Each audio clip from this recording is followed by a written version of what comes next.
কাতারের আমিরের বিশেষ এয়ার অ্যাম্বুলেন্সে মঙ্গলবার সকালে দেশে ফিরবেন খালেদা জিয়া।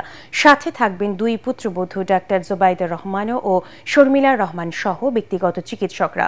জনদুর্ভোগ না করে নেতাকর্মীদের সুশৃঙ্খলভাবে সড়কের দুপাশে দাঁড়িয়ে অভ্যর্থনা জানাতে আহ্বান জানিয়েছেন বিএনপি মহাসচিব মির্জা ফখরুল ইসলাম আলমগীর। কামরুজ্জামান রাজীবের রিপোর্ট। লন্ডন ক্লিনিকের চিকিৎসকদের কাছ থেকে খালেদা জিয়ার চিকিৎসা ব্যবস্থাপনার সবকিছু অবহিত হয়েছেন তার ব্যক্তিগত চিকিৎসক এজেডএম জাহিদ হোসেন। তিনি জানান, মঙ্গলবার সকাল 10:30 থেকে 11:30টার মধ্যে বিমানটি শাহজালাল বিমানবন্দরে পৌঁছানোর কথা রয়েছে।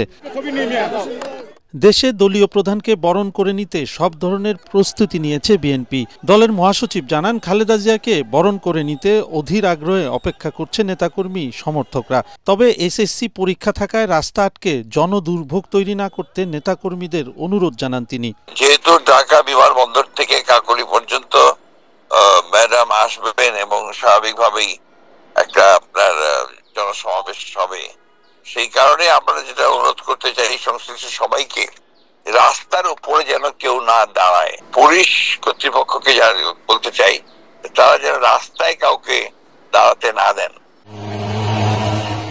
এদিকে পরিচ্ছন্নতা শেষে পুরোপুরি প্রস্তুত বিএনপি চেয়ারপারসনের গুলশানের বাসভবন ফিরোজা। গত 8 জানুয়ারি উন্নত চিকিৎসার জন্য যুক্তরাজ্যের লন্ডনে যান সাবেক প্রধানমন্ত্রী খালেদা জিয়া।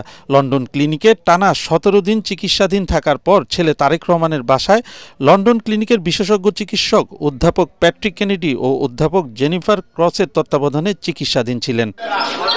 কামরুজ্জামান রাজীব, এটিএন বাংলা।